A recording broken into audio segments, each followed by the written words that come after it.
Well, welcome back, everyone. I hope you had a nice short break wherever you may be in the world. And we're going to move on to our first session of the meeting. And this session, I think, hopefully will not have to be repeated. But this has been a strange year, and it's led to the meeting being very different. But obviously, COVID-19 has really upended the world in many ways. And we thought it was very important that we discuss that in the context of viral hepatitis elimination. So this session is going to focus on the impact of COVID-19 on hepatitis elimination. And we have a great panel of speakers today, and we're going to start with Chavanti Niagara, who's a consultant hepatologist and academic at Imperial College London, and her research has focused on combining both clinical field epidemiology with applied modeling and health economics in guiding public health policy towards the elimination of viral hepatitis. And she's particularly focused in low and middle income countries. She's actually worked as a member of the Prolifica team, which has done fantastic work primarily in West Africa. And she's worked with many countries to support their national hepatitis strategies. Since 2012, she's worked with the WHO in advisory roles, including guideline development. And she's also a member of the Vaccine Impact Modeling Consortium. And what she's going to do today is talk to us about the impact of COVID-19 on hepatitis elimination from a modeling perspective. So with that, I'll turn it over to Chavanti. Thank you for the introduction. I'm going to talk today about the impact of COVID-19 on hepatitis elimination from a modelling perspective. So unfortunately, this type of graph and the numbers and the impact of COVID-19 we're all too aware of, and the global death toll from COVID-19 was over 1.4 million deaths and over 63 million documented cases, with devastating consequences, both direct and indirect.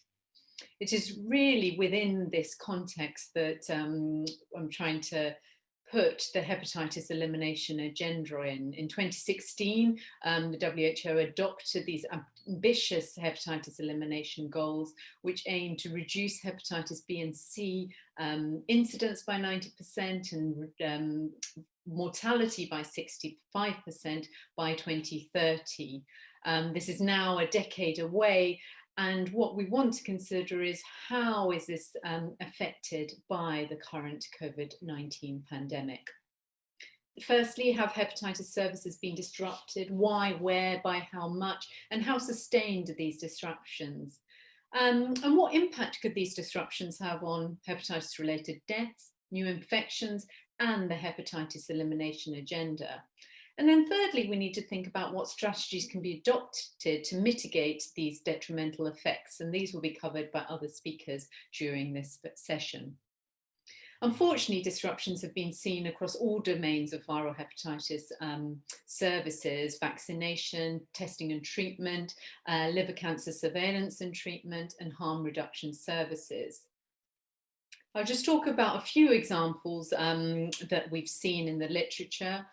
Vaccination and antenatal care has been disrupted, and there's a WHO Pulse survey on the continuity of essential health services during COVID-19, and highlighted and boxed in blue, I've really noted antenatal care, facility-based birth, and routine immunization services have either been partially disrupted or even severely disrupted, as witnessed in this survey. Now, this affects hepatitis B infant vaccination and birth dose, and antenatal screening in pregnancy. If we home in a bit further, it's actually the outreach disruptions to vaccination activities which have been the most profound, and actually the Afro region is substantially affected by this. Furthermore, viral hepatitis testing and treatment has been affected. There was a WHO Euro region survey evaluating changes in HIV and viral hepatitis and STI testing. They surveyed and got 98 respondents from over 34 countries, and 95% of respondents reported testing less than half the expected numbers of people from March to May of this year. And there were multifactorial reasons, including site closures, reduced staff, fewer appointments scheduled, and laboratories being overburdened. A WHO World Hepatitis Alliance survey also had 94% of respondents saying that hepatitis services had been affected, both treatment and testing. And patients were unable to access medications, and this was more common in low-income and low-middle-income countries. A study in Tanzania, Gambia and Burkina Faso also reported drops in 70 to 90% from January to April. We've also seen harm reduction services affected, and there's a study in Spain which showed that the client numbers and needle distributions had decreased, and similar findings were seen in a UK study through analysing monitoring system data. And HCC services, surveillance and management have been shown to be affected both in Japan and France. So what impact could these COVID-19 related hepatitis service disruptions have on viral hepatitis elimination? So this study was a modelling study done by colleagues at the London School, and they looked at the benefits of sustaining routine childhood immunisation in Africa. They evaluated the risks and the benefits, and what they found was that EPI vaccination, which incorporates viral hepatitis and other childhood vaccination activities, would prevent over 7,000 deaths in children under 5. But conversely, there would be an estimated 8,300 excess COVID-19 deaths due to these API visits. And this is both to the child that's vaccinated, but also their household contacts. So for every excess COVID-19 death, there was about 84 deaths in children under 5 that could be prevented by sustaining routine immunisation. And if you look at the map on the right, we see the benefit risk ratio in all the 54 African countries evaluated. And what we're seeing is that the benefit risk ratio is above 1, suggesting that risks of disruptions to routine childhood vaccination services in Africa outweigh the excess risk of COVID-19 deaths associated with the vaccination visit. But what does this mean for viral hepatitis in particular? So we looked at the potential impact of hepatitis B vaccination disruptions compared to the WHO aspiration of planned expansion. Here in scenario B, we looked at disruptions just in 2020, hypothetically a reduction in infant vaccination by 20% and a drop in birth dose vaccination by 60%. And what we can see is that it's the birth cohort of 2020 that is significantly affected, and it potentially would lead to 630,000 additional chronic Hep B infections and 130,000 hepatitis B related deaths. And a lot of these excess infections and death would be in the Afro region and the Sierra and Wipro regions. But of course, there might be a disruption now, but what if there's also a delay in planned expansion and a slower recovery such that the targets are reached 10 years later than they would otherwise? So a sort of worst case scenario, if you will. And here, what we can see, this potentially has an even larger impact with 5.3 million additional chronic Hep B infections and 1 million hepatitis B related deaths over the birth cohort of 2020 to 2030. And again, substantially, it's the WHO Afro region which will be affected, who are due to expand hepatitis B vaccinations. But that scenario, those two scenarios, were compared to planned expansion. What if we compare it to status quo and hone in on hepatitis B birth dose vaccination? Here on the x-axis, we see the percentage reduction of hepatitis B birth dose coverage at 5%, 10%, 15% and 20%. And what we can see is there's potentially 2,000 to 9,000 additional hepatitis related deaths in the birth cohort of 2020 to 2030. And this, unlike previously, is most significant in the Western Pacific and the Sero region. Now, the reasons for this is that status quo levels of coverage, birth dose is very low in the WHO Afro region, so reductions would have much less impact compared to the planned expansion. Now, here is a study on hepatitis C elimination and the potential impact of disruptions. Here, Black and colleagues published in the Journal of Hepatology, looking at the impact of a 1-year delay in hepatitis C-related diagnosis and treatment, and found that over 10 years, this could potentially lead to 72,000 excess liver-related deaths and over 44,000 excess liver cancers. And this impact, they found, varied by income grouping, with most excess incident infections in low middle income countries and most excess liver cancers and liver-related deaths in high income setting. Again, this is a theoretical exploration of what the potential impacts could be. So in summary, there's increasing evidence that viral hepatitis services have been affected due to COVID-19 related disruptions, and the reasons are multifactorial. The scale and type of disruptions are likely to differ across settings, and we don't know how sustained these disruptions would be. It's likely that these disruptions will affect the trajectory towards elimination, but currently, quantification of this impact is uncertain, and more empirical large-scale data quantifying the disruptions and temporal trends are needed to more accurately evaluate how the trajectory towards elimination goals will be affected. The measures need to be put in place to mitigate these risks and balance up the risk and benefit of resuming viral hepatitis activities as safely as possible. And overall, we need to be very aware that funding reallocation might also affect countries' abilities to scale up or introduce new viral hepatitis strategies, particularly in low and middle income settings, and particularly in the absence of a global funding mechanism for hepatitis B. Thank you very much, and I'd like to thank colleagues at Imperial College London and WHO.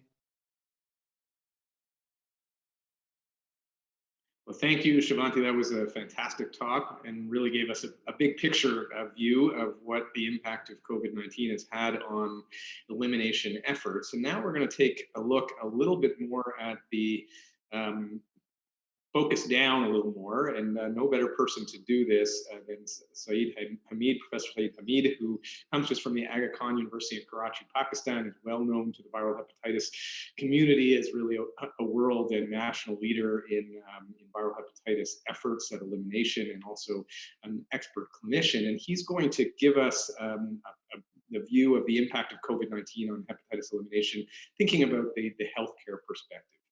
I'll turn it over to you, Saeed. Thank you for the kind invitation to speak in this symposium. I have no disclosures relevant to the presentation. I will talk about 3 or 4 perspectives, that is global, regional, national, and then personal. So this was a survey that we did on the platform of the Asia Pacific Association for Study of the Liver and the World Gastroenterology Organization. A COVID-19 hepatitis survey that we did in July 2020. We sent this to a lot of respondents in 89 countries across the globe, and we got 170 responses. The questions related to both hepatitis B and C. This was done when we were doing a symposium, and a partial WGO symposium, to determine what the effects of COVID-19 have been worldwide on the hepatitis situation in many countries. The results are interesting. So the first question, some of the relevant questions that I've put in, the first one is, do you start new chronic hepatitis B patients on treatment during the COVID-19 pandemic? And most of the people responded to say that yes, they did, but some of them were being cautious, only starting in cirrhotics, for example, and a small minority was postponing treatment till the end of the pandemic or the lockdown. Has the COVID-19 pandemic affected treatment continuation of patients already on treatment? And 30% responded to say, yes, this had led to treatment interruptions in some of their patients. Regarding screening and surveillance of HCC in patients infected with chronic hepatitis B in the COVID-19 pandemic, what do you follow? So the majority of people responded by saying that they were continuing 6-monthly imaging as recommended by most of the guidelines, but at least 30% were delaying their imaging or just doing this with an alpha-fetoprotein level. Regarding family screening of hepatitis B infected patients, there were some who were asking them to visit and get screened along with the patient, but the majority of them were asking them to screen at a nearby laboratory or delay screening until the pandemic was over. So the next question was, what is your assessment regarding the effect of the COVID-19 pandemic on national hepatitis B and C elimination programs in your country? And only about 30% said that these programs were continuing as previously without any effect on the program itself. But the majority said that they had either considerably slowed down or they were not sure of what was happening to these programs. Then we asked, what do you think the goal of the viral hepatitis elimination by 2030 is still achievable or not, considering the pandemic? 40% were very optimistic to say yes, they still think this was achievable, but perhaps 60% were not so sure, or they were sure that this was not achievable. What is your assessment of available research funding for HPV in your country region? And then the significant number said there was a significant decrease or a slight decrease, but some thought there was no change. What do you think regarding national immunization programs for hepatitis B during the COVID-19 pandemic? A good number, about 50% said that the participation was slow or delayed, or the program was getting downsized because of social distancing and other restrictions. So there was at least a 50% impact on national immunization programs. This was the WHO survey undertaken between April and June 2020. Compliments to what we've just what I've just told you in the WGO survey. So they looked at disruption of services as it related to hepatitis, HIV, and STI services. And as shown on the slide, there were countries that were reporting disruptions, including potential stockouts. More commonly, it seems, in the Western Pacific region than compared to other regions, but generally all regions were affected by disruption in services.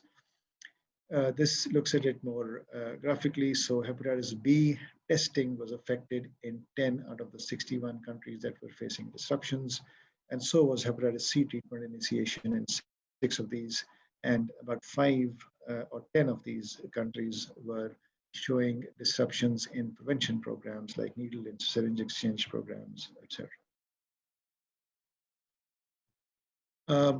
Many countries were reporting the disruption in NCD services. Of particular interest to us, of course, would be the cancer services, perhaps as it relates to HCC. And you can see that when the transmission phase was in the community, this was where the maximum disruption was happening. About 60% of countries suggested that they were facing disruption in cancer services. So this is another regional paper which was published in the Lancet by Gupta et al. Looking at the COVID-19 viral hepatitis response situation in sub-Saharan Africa. First, they pointed out 3 basic parameters which were important. First, people with viral hepatitis related to liver disease in sub-Saharan Africa are likely to remain undiagnosed or to present at very late stages of disease. Second, For patients already diagnosed with HBV or HCV, substantial disruptions to ongoing monitoring and treatment were now occurring. And thirdly, there are considerable pressures on the health system that will have direct implications for the core interventions needed for viral hepatitis elimination. This is a quick graphic view of the viral hepatitis elimination programs in Pakistan during the COVID-19 pandemic. This slide depicts the Punjab program, which is our largest program. And at a glance, you can see that as the lockdown happened in Pakistan by the 23rd of March, all of these parameters, registration, screening for BNC, enrollment for treatment, et cetera, all had gone down. They started to go up once they instituted some telemedicine mechanisms, but then there were further lockdowns, and this stayed down well below what was happening pre-COVID, right up to July, the month of July. This is our personal experience. This is our CHIME grant microelimination project in the Malir district. As you can see, we were going great guns in February. We screened about nearly 1,400 subjects. This came to zero in April, May, which were the maximum months for the lockdown in our country, in our city. Started to climb up gradually, but even by July, we had not reached our cruising target of about 1,400 subjects. So a substantial decrease in the screening of individuals in these communities. So finally, what happened to the routine immunization programs in Pakistan? This is just taken from a newspaper item written by one of our UNICEF doctors in Pakistan. Full immunization coverage in children declined from 240,000 in January to 190,000 in April. From January to June, a 25% decline in Penta 3 coverage. Between March and April 2020, around 700,000 children missed the Penta 3 vaccination. Similarly, antenatal services declined from 537,000 in January to 345,000. And perhaps this also accounted for a drop in the birth dose vaccination for hepatitis B. If you look at the individual programs, this is the Sindh program. This is all vaccinations, adults and children. So in February 2020, 16,000 first doses were given. This dropped to a low of 1,860 in May 2020 and has only started to climb up as we speak. This is the Punjab program again. Just look at the last right-hand column. 2,601 vaccinations in January in a single center, which dropped down to 224 in July of the same year. Finally, what have the countries done in terms of mitigation strategies? So some countries have been balancing stock levels with a shift to multi-month, 3 to 6 month dispensing, if the current stocks allow that. And this has particularly happened with hepatitis B drugs and C drugs, and also with other services like opioid substitution therapy. So this seems to be one important aspect to mitigate treatment, to mitigate the effects. The other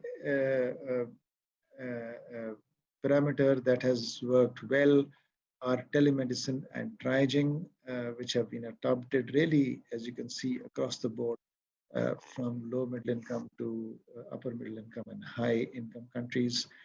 Somewhere smaller, somewhere more, but certainly this has been a significant level of engagement with telemedicine deployment. So in summary, globally, there have been major disruptions in the viral hepatitis elimination programs. All components of the program have been affected, including screening, diagnosis, treatment, follow-up, and harm reduction. Vaccination services, including hepatitis B vaccination, have been significantly affected. Generally, viral hepatitis programs have taken a backseat during the pandemic. However, some positive aspects emerge also, such as increased testing capacity, innovative methods of drug delivery and follow-up, and some enhancements of the healthcare systems, particularly in surveillance capacity, for example. With this, I will end my presentation. Thank you very much. Thank you, Saeed. I think that was really a nice illustration of a lot of challenges really from around the world. And thank you also for talking about your own personal experience in Karachi. And so we're going to now move on to the third talk of the session. And it's my pleasure to invite Dr. Anders Shaiba, who is a medical doctor by training, who works primarily in harm reduction research programs and policy in South Africa and in the region.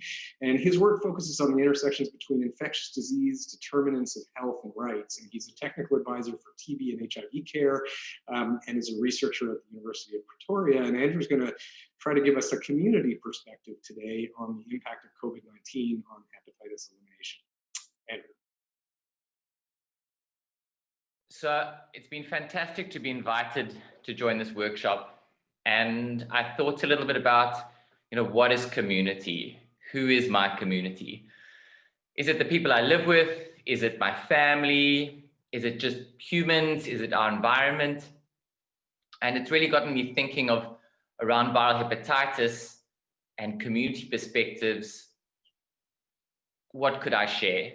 So what I decided to do was to reach out to my community and the people in South Africa that I work with who work around harm reduction. And you'll see it does reflect many things that are unique to my situation.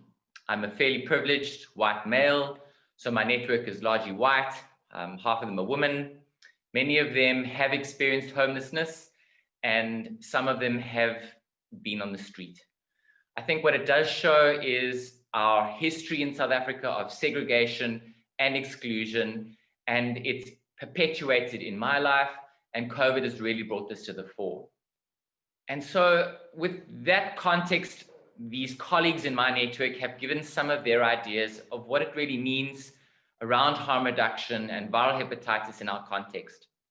And I'm going to start just speaking through some of the issues related to drug use in South Africa, some background around viral hepatitis, and then go into some of the details of what's been happening in our country in the context of this epidemic.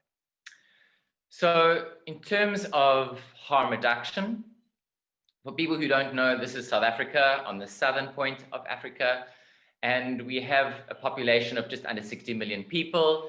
And this is the largest part of where the bulk of people are in the metropolitan areas, which are highlighted in color, and the four major cities that I'm going to be focusing on, and also where the largest projects are highlighted on the screen. So in the center, we have the city of Johannesburg, which is the largest city.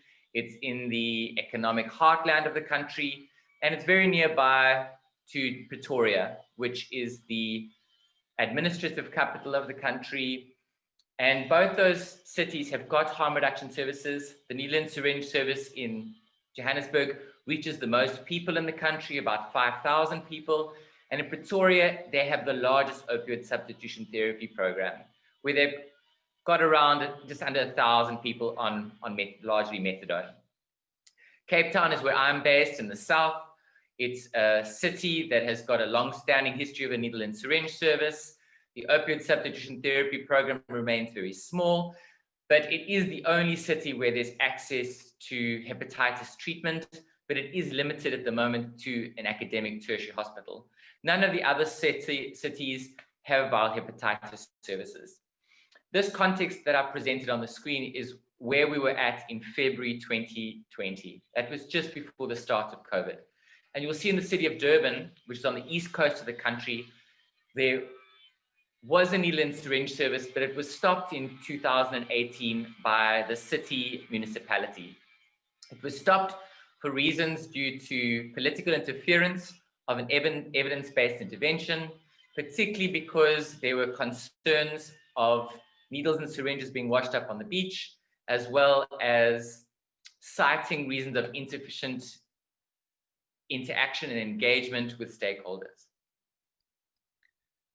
In terms of viral hepatitis, I think it's important to note that while there's been a slow recognition of people who use drugs and drug use being an important contemporary issue in South Africa, the same recognition has not happened in viral hepatitis. There are still so many people who have their thinking patterns and their ideas still based in the 90s, where there was this conceptualization that hepatitis C in particular only affected a very few number of people. Those people who it did affect were infected through contaminated blood products, usually during the hospitalization linked to pregnancy. But yet that's so far from the reality. Recent work that we've done has shown that in South Africa, which has the world's largest HIV epidemic, we also have a large and growing hepatitis C epidemic among people who inject drugs.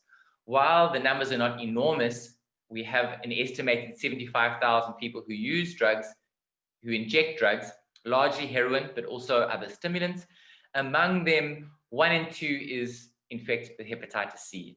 And in some cities like the city of Pretoria, up to 9 out of 10 people are infected with hepatitis C. So while there has been a recognition of the issues of drug use and also an appreciation of injecting, this hasn't happened for hepatitis C. People have started stirring, but there definitely is not yet an awakening, and there has not been a response. So now coming to COVID. This gives you an example of what's happened in South Africa since April to date. And you'll see we've very clearly gone through our peak, and we're currently actually in the process of an uptrend as you move to early November. The country has had 5 different levels of public health and safety responses. The level 5 resulted in complete lockdown. And it was during this stage where the cities and the country used law enforcement and social development, particularly for people who are experiencing homelessness, to be in large shelters so that there would be firstly protection from the elements to avoid onwards transmission, but the intention was to provide support services for people.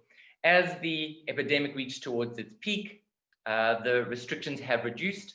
However, we know that we're now bracing for what's coming next. In the beginning, there was a lack of clear understanding of what needed to happen.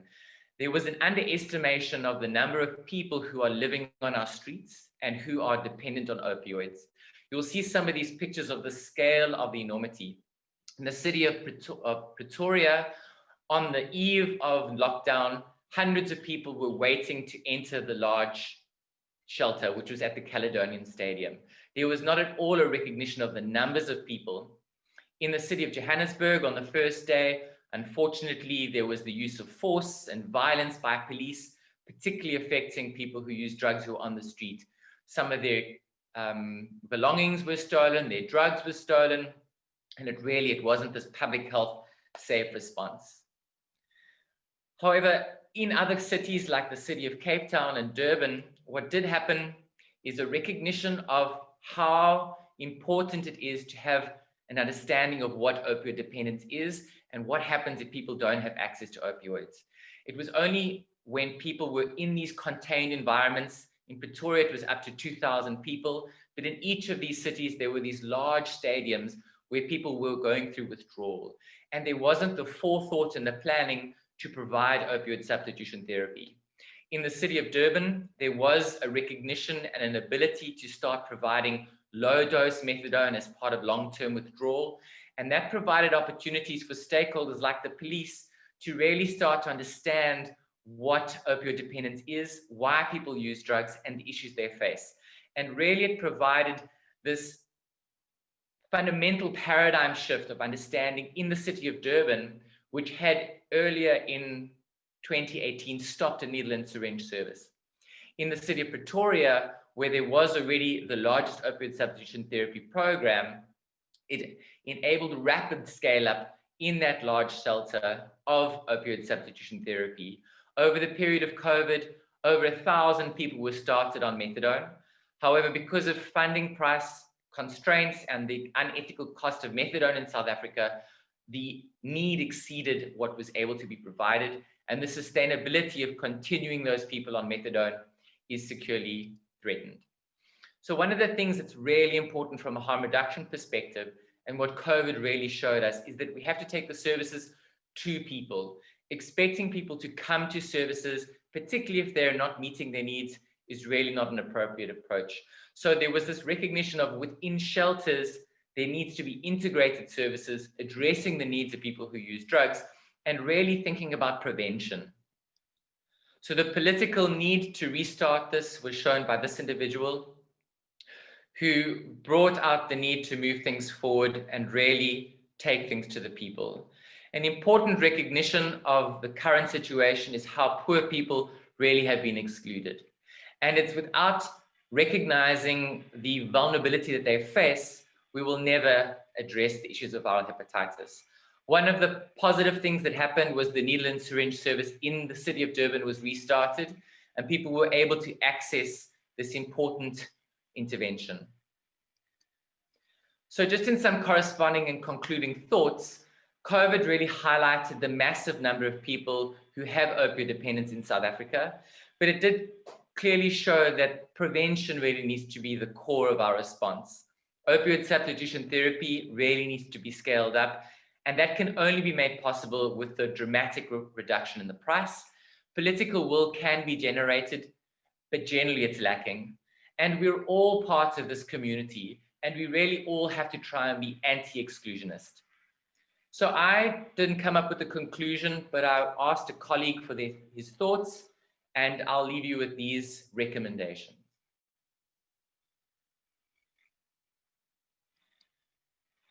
And I'd like to acknowledge the individuals who were involved in this process, and just to note that the documentation of what's happened in South Africa is being developed in a short brief, which we'll be doing through INSU, which is the International Network of Hepatitis Among Substance Users, which we will be disseminating soon.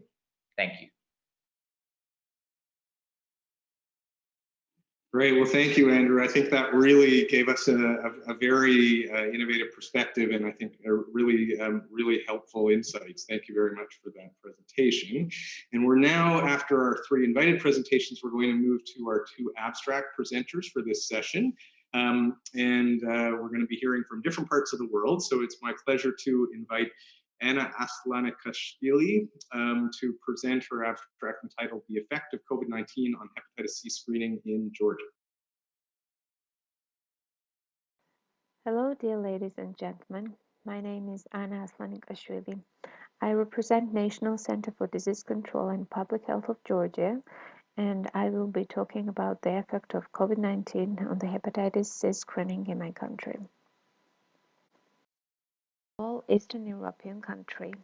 Based on the last HCV seroprevalence study conducted in 2015, prevalence of active HCV infection is 5.4%.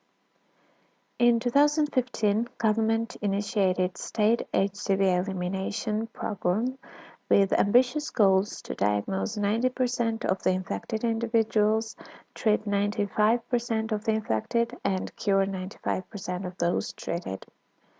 HCV diagnostic and treatment services were made free of charge for every citizen. Massive screening campaigns started and are ongoing still. At this point, about 71% of adult population has already been screened for HCV, and 56% of our target population were enrolled in HCV treatment. Like the rest of the world, Georgia is now struggling against coronavirus pandemic. First COVID-19 case in Georgia was confirmed on February 26th. As of November 24th, there had been more than 111,000 registered cases with over 92,000 recovered individuals. Daily number of cases were dramatically increased since October and currently reaches 3,000 a day. Over 1,000 individuals died from the disease in overall. The medical system in the country has moved to combat with the COVID-19, which more or less was reflected on other medical services. This graph shows numbers of persons screened for HCV and positivity rates since the start of the HCV state elimination program in 2015 as of September 2020. And as you can see, significant decline can be observed since January of this year. First halves of the current year and the past year, which showed that there was a 48% reduction in anti-HCV screening. Although, fortunately, enrollment in the HCV treatment remained quite stable.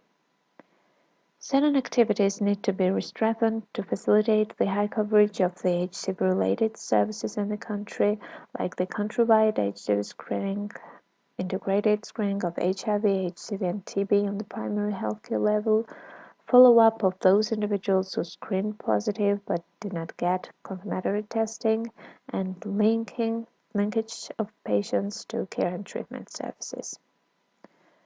All in all, current pandemic has had a negative influence. We anticipate that COVID-19 related reduction in HCV screening uptake will delay progress towards delivery of the Georgian program elimination goals, but we believe that enforcement of the mentioned activities can stabilize HCV screening rates. And I would like to acknowledge our partner organizations and institutions.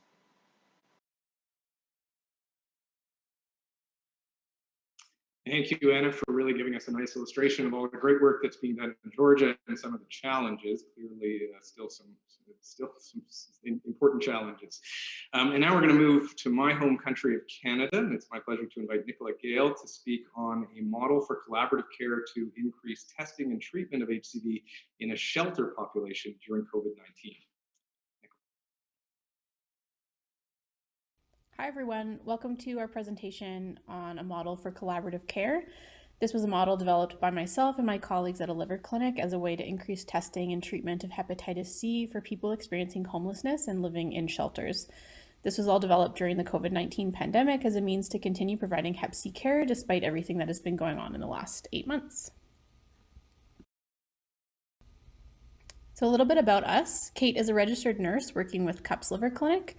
Gisela is an infectious disease specialist, also with the Liver Clinic, and I'm a community pharmacist, primarily providing outreach services to a shelter health services team. We're all in the city of Calgary, which is in the Canadian Prairies and is on Treaty 7 traditional territory. So a bit about CUP's Liver Clinic. CUP's is a multidisciplinary clinic in downtown Calgary that primarily provides care to individuals experiencing homelessness and poverty. They also have a liver clinic within CUP's that provides Hep C care as well as ST-BBI testing and treatment. Just because of COVID, they've had to reconsider how they provide that care, as well as linkage to treatment and follow-up. For a little bit of context, the Calgary Drop-In Center is a very large shelter in downtown Calgary that before COVID was providing services for upwards of 500 clients a night. It's also unique in that it has a 24/7 on-site health services team consisting of nurses, pharmacists, physicians, and provides a number of services such as wound care, medication support, and has medical beds that since the start of COVID have provided a medically supported area for clients required to self-isolate. It makes a lot of sense to provide targeted Hep C treatment services to people living in shelters, since the majority of our clients have a number of risk factors for contracting it.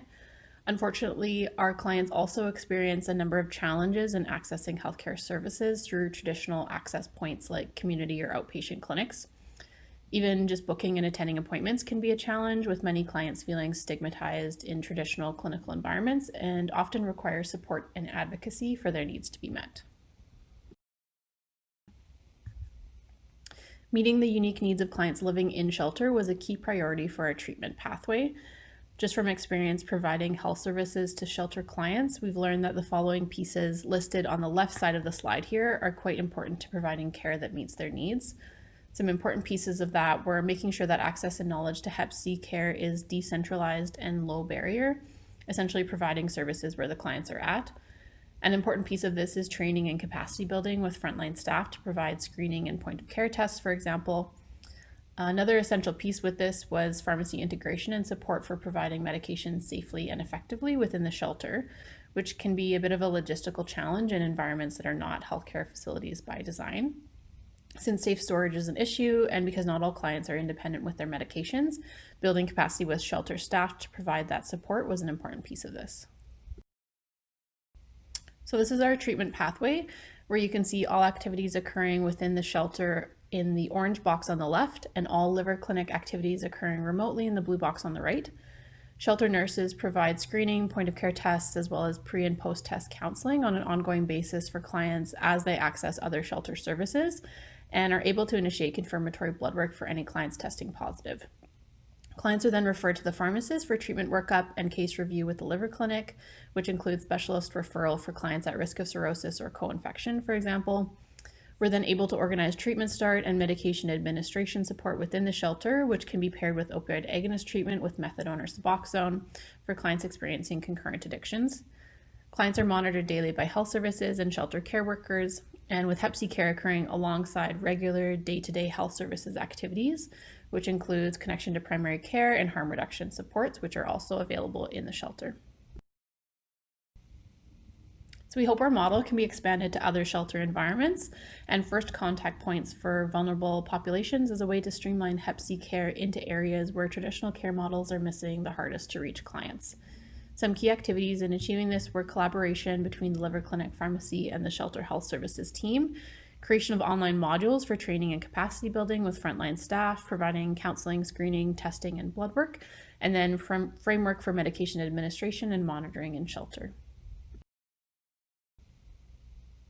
So thanks so much for tuning in. Please feel free to reach out if you have any questions or want any clarification on anything. Thank you. Great. Well, thank you, Nicola, for that really excellent presentation on a very innovative program. And now what we're going to do is have a panel discussion. So I'm going to call back our presenters to join the discussion. And we're going to, so I invite anyone who's logged in, you can put in your questions into, and then I will try to ask as many of them as I can, but we had some really interesting discussions. I'm just gonna, just as top of mind, Nicola, can you just tell us from your program right now, what in terms of numbers, sort of what happened during COVID-19 and what do you see it, do you see, like, what type of catch up do you see if there was a drop off? You're muted, Nicola, if you can just. Sorry. There you go. Do you mean in terms of COVID or hepatitis C? Both, actually. Yeah. Well, with COVID, we're currently in the middle of our second wave, so it's been very chaotic. Yeah. And we just noticed that everything else kind of falls off of the radar in terms of hepatitis C, all other kind of health services when we're in the middle of these waves. But I think we've learned a lot from the first wave and are definitely a lot more organized the second time around, and stress levels are a lot less severe than the first time. So I think we've figured it out. But yeah, it's just chaotic. I guess that's the long and the short of it, and we're just figuring it out. Yeah. Yeah, no, I think it's a challenge, and I think we heard that from around the world that clearly these programs get interrupted, and the question is, what is the impact and how quickly the catch up? And Manal Al Sayed, who always an active member of IVHEM, has asked, and maybe this could be to Chavanti or also to, yeah, probably Chavanti would be the person to ask this question, is how do you foresee the catch up of immunization after the pandemic? So you sort of showed some of those slides and a few different scenarios. What do you think is actually going to happen with the catch up? Yeah, I mean, I think that's a really interesting question, and we're still learning, and I think all these experiences will add on all of it, and I think it will be very different between regions. So there's a catch up of the infant vaccination, the PMTCT interventions, the testing and treatment, and it will probably depend on the sort of robustness of the healthcare system to sort of do a catch-up campaign and do it to target the people who missed it, because it requires a lot of coordination. So I think one is identifying what was disrupted and then who didn't get the treatments, and then doing a catch-up. So I think it's very complicated, but I think it will happen, but doing it alongside an ongoing pandemic, when there's going to be on and off disruptions over the next year, probably even with a COVID vaccine, I think that's going to be the challenge. Do you think that it will be, and maybe Andrew, you can weigh in here as well, that it may be different in sub-Saharan Africa than say in Asian countries where transmission a lot of times, at least for hepatitis B, is happening with early horizontal as opposed to vertical transmission, and whether hopefully these delays in at least neonatal, if not birth dose vaccination, may still not lead to quite as big an increase in incidence. Any thoughts on that? Yeah, I think so. And the reality is many sub-Saharan African countries don't have birth dose vaccination. South Africa is one of them. I think we will have interruption of our childhood immunization, and hopefully we'll be in a better position that there won't be so many infections in that period. I think our health system is under severe stress at the moment. I think just conceptualizing something new is really hard to do now. How the catch-up plan will happen, it almost seems too far to even be thinking there. I think we're in crisis mode. And maybe I'll put this out to anyone, but do you think that one of the challenges here, I mean, so you showed us, and I think everyone showed us in different ways that that programs have been interrupted. And, I think, Chavanti, you made a very good case from the modeling perspective. It doesn't make sense to skip these vaccinations because the overall mortality is going to be greater by skipping them than by the risk. But the difference is that it's an upfront risk. So you've got this, the idea that if someone went to get their routine vaccination, or they went to a Hep C screening program, or they went to a harm reduction program, contracted COVID-19, and they or their family members died from it, that's a very short-term event, and you're preventing an infection that's going to kill them 50 years later, and maybe kill a lot more people 50 years later. But how do you sort of balance that sort of just the messaging around that of the timeframes? I don't, Saeed, maybe you can start with that. I don't know. So in Pakistan, Jordan, there's been a dramatic downturn in people turning up to hospital for anything, for that matter, not just for vaccinations and so on. And that has been the fear factor, which has been very difficult to overcome, even for patients with chronic diseases, other diseases, heart disease, and so on. So it will take some time for that. And now we're in the middle of the second wave. So it is anybody's guess on when we will get back to an even keel. Patients started to come in, and just as they started to come in, the second wave hit us. So we're now in the middle of a really a pretty drastic situation. So I'm afraid it's very difficult because the system is severely stressed. And I think it just doesn't or does not have the capacity, at least in Pakistan, to think beyond what we do for COVID right now, let alone catch up vaccinations and so on. So difficult situation, unfortunately. Anyone else wants to weigh in on that question? Yeah, I mean, maybe just add to that. I think, Jordan, you make a very it's a very philosophical question. We think about what do we value now versus benefits in the future. The value of discounting things that happen in the future, and the threat of COVID for all of us is very real. So I think that's why we all understand that there've been disruptions, and that we do have to prioritize. We've had to prioritize COVID, and everyone's sort of in this crisis mode, but it's just about how do we balance going forward the other very significant diseases. It's not just hepatitis, all disease areas have been affected. And then, it's understanding where things have been disrupted. There's a supply and demand, both sides have been disrupted. So even opening up services, hepatology clinics in UK, people aren't coming because they've got fear. So it's understanding where that barrier is, and not just going overboard in open up services when no one's going to come, but really look at the interface and how it can be done safely. And I think that is like a messaging challenge as well. As we've been trying to, we've had patients who have not wanted to come in for to get their a radio frequency ablation of a small hepatoma because they're afraid of COVID. And I'm saying, look, if this grows, it's not going to be treatable. And right now it's a curable cancer. And it's a strange conversation to have with someone that the risk of COVID is very low, at least right now it is for us in the hospital. But the perception is very challenging. I'm going to turn it around a bit and ask the question of where do you see potential opportunities from COVID? So obviously there's been major disruptions, but there also have been, one of the things that struck me globally is this ability to mobilize testing. So all of us in this field have been struggling with how do we get all these people tested and identified, and countries like Egypt and Georgia have done a really good job, but most of the world frankly hasn't.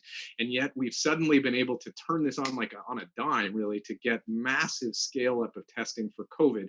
So any thoughts, and maybe I'll ask our two abstract presenters, if in Calgary or in Georgia, are there examples where people are thinking about leveraging some of the testing capacity to then use it for viral hepatitis down the road? Hello, everyone. Hello again. It's Anna from Georgia. Thank you for this question. And I also saw questions in chat asking about parallel testing, HCV and COVID-19 together. Unfortunately, we haven't initiated this so far, but there have been definitely thoughts about it.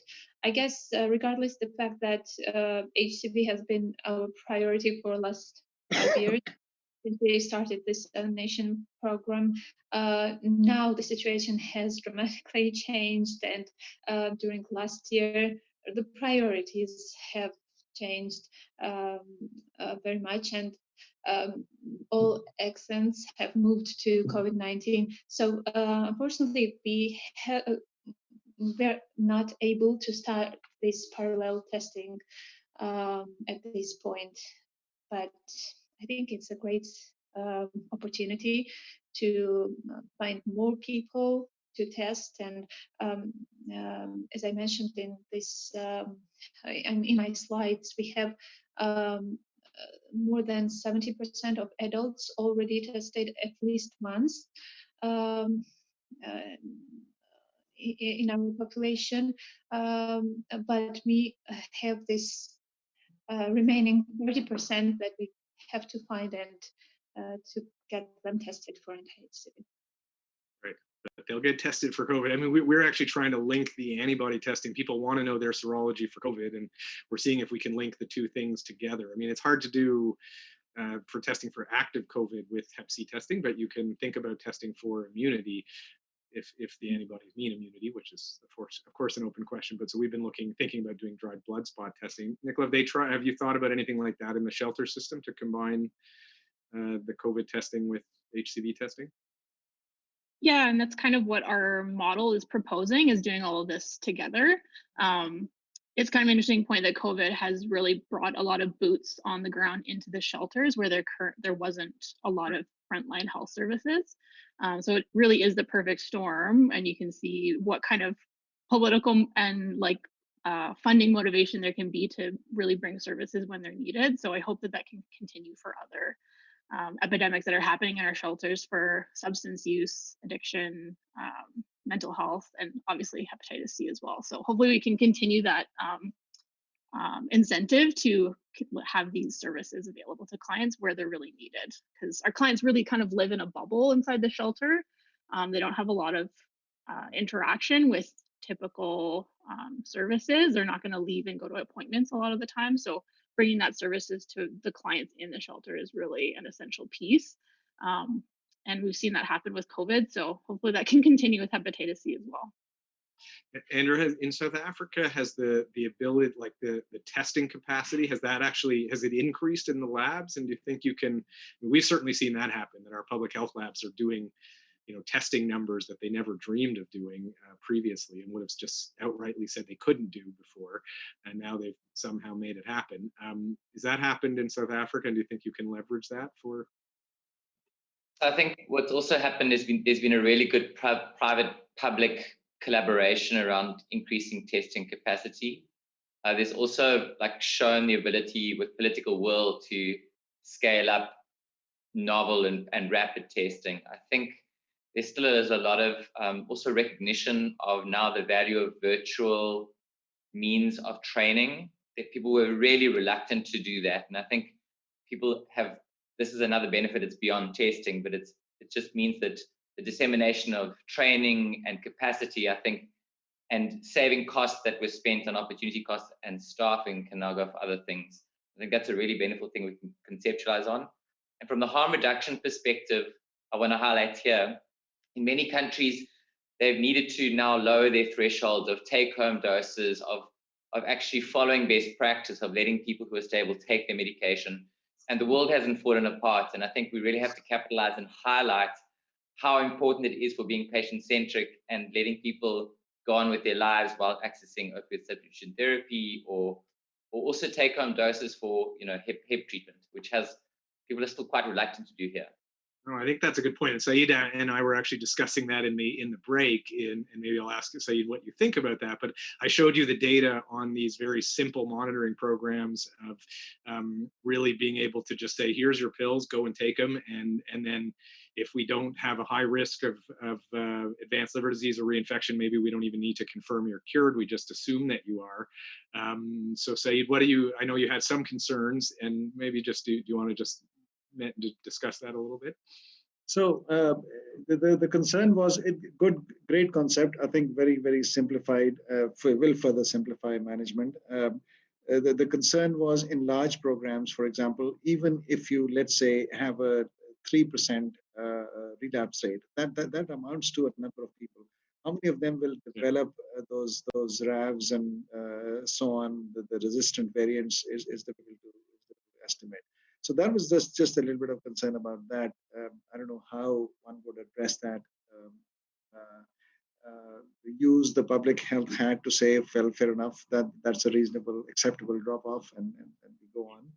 I don't know what your thoughts are. That's always the balance, right? Is the sort of the public health versus the individual level challenge. And I think that's certainly been, I guess I'm hopeful that maybe people will be more willing to, you know, sometimes it's hard to take that first step and sort of hand over the 12 weeks or 8 weeks of treatment to somebody the first time, because you think it's going to all fall apart.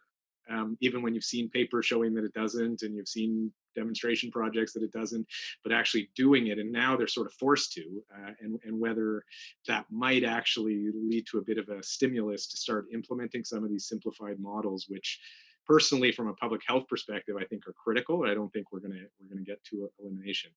Maybe, Chavanti, I'll come back to you. And just John Ward asked a question. So now we've seen all these sort of interruptions in the pandemic. Let's talk about COVID 2022, the next pandemic. How are we? Hopefully, it's not that soon, but this might happen again. What are the kind of lessons we can learn from this experience, so that we're a little better prepared to respond to the pandemic? That's obviously a big question that goes well beyond viral hepatitis, but maybe just in terms of how do we structure our viral hepatitis elimination programs so that the interruptions are not as dramatic? Yeah, I mean, again, another difficult but good question. I guess just trying to think of things that are much more robust and resilient. You know, really think about this integration, because, you know, think about where the systems can break down. Why are they fragile? I mean, one thing about viral hepatitis is that it's so fragile. It doesn't have a global funding mechanism. You know, the burden is concentrated, you know, a lot in low middle income countries. So we know already that there's a big challenge, and it's a very sort of vulnerable elimination agenda. So maybe sort of trying to work on sort of that aspect, as well as really designing very robust, resilient systems. So integrating platforms, working on you know, education, working with community groups, because at the end of the day, you know, that the patient interfaces is where you're going to get a lot of impact in uptake in interventions, and preparing early, and maybe also using this as an opportunity to put in sort of monitoring and surveillance systems early, so that we know what's going on and where these services have been disrupted early, and using all the, you know, valuable lessons we've learned this year. You know, vaccines can be developed quickly. You know, people can deploy quickly, we hope. happen in like amazing speed. So use that, especially, you know, birth dose vaccination. It's been around for so long and we've not moved, but, you know, so, but also combating vaccine hesitancy, because I think that's going to be something going forward.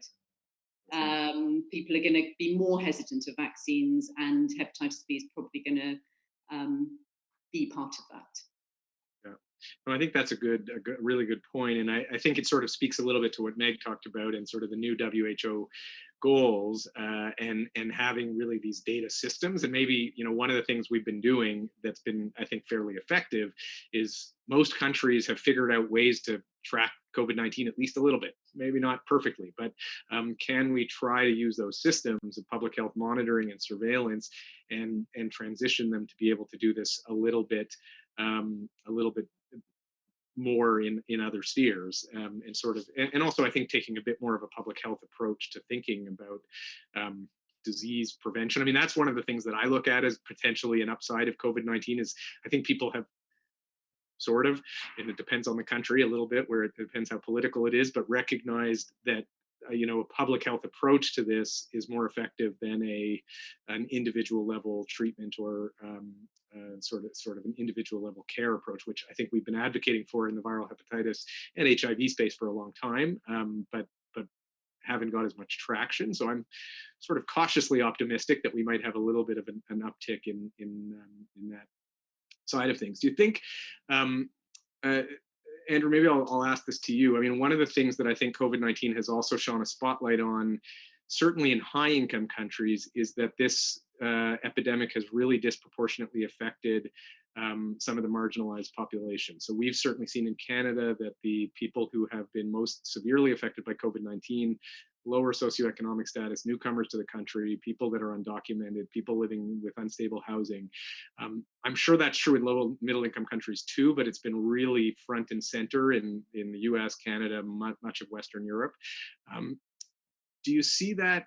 I mean, any thoughts on that, and whether that will also lead to any changes in our way of supporting developing harm reduction and support services, so that when something happens, there's not this sort of gaping hole that people fall into?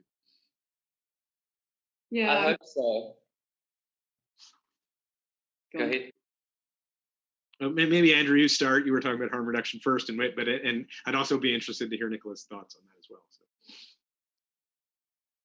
So I just think, for, you know, in our context, people who are homeless are the most vulnerable, and I don't, and we know that they're vulnerable to TB, we know they're vulnerable to HIV, but there hasn't been the response as there has been for COVID. And I think it's just because COVID affects people with power, that's why there's been response. And what it has allowed to do is to show how important it is to integrate services. And I think that's a really important thing. And the value of like primary healthcare reengineering. So, and for harm reduction, I think what we have to motivate for is that's part of the package. And hepatitis B and C also have to be part of universal healthcare. Because in sub-Saharan Africa, you know, opioid dependence, stimulant use is really, really increasing for socioeconomic reasons. And we're just ill-equipped. And then all that the COVID does is adds another stress onto people's lives.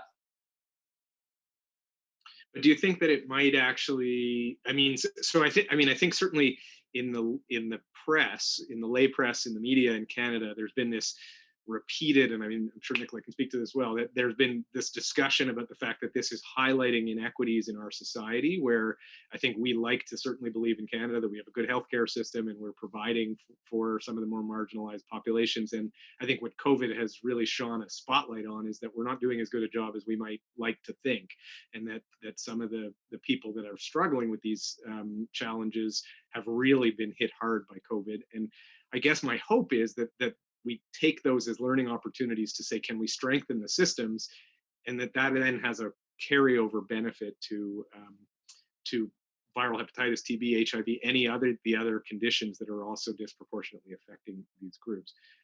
Chavanti, I think you wanted to say something, so I'll let you jump in there. Did you want to comment on that sort of point about infrastructure? And I mean, I think I completely agree with you. In the UK, it sort of highlighted a lot of the disparities that have been going on for a long time.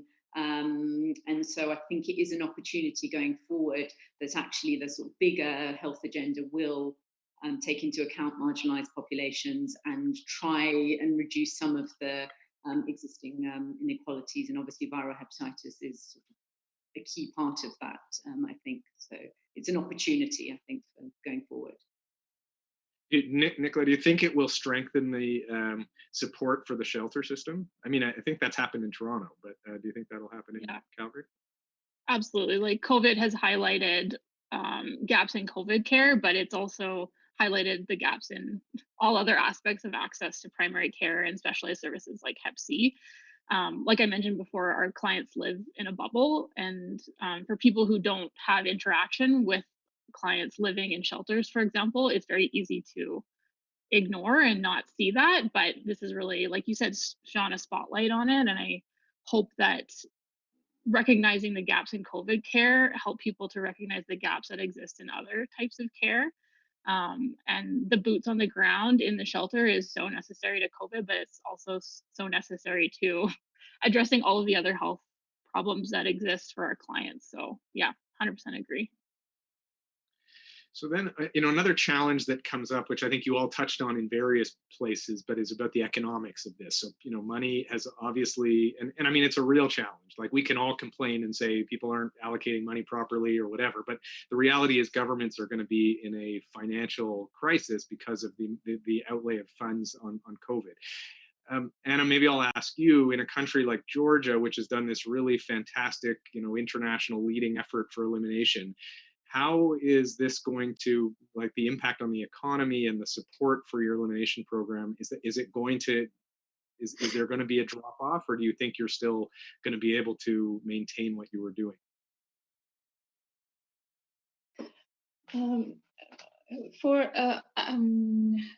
In overall, this has been a great and very bad influence on countries' economics, but I don't think that it will have a big effect on HCV elimination program because we have great international support in this direction and mobilized resources for it. So I don't think it will reflect on HCV elimination program and HCV services much, in my personal opinion.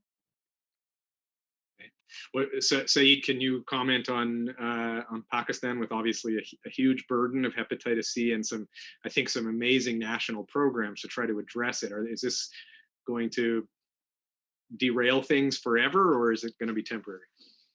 Well, so it certainly will, Jordan. Right now, we are seeing the effects of the pandemic, and the economic effects, I think, are to follow. So that is still an open question of how much economic impact we will be hit by. I think we'll be hit by a lot.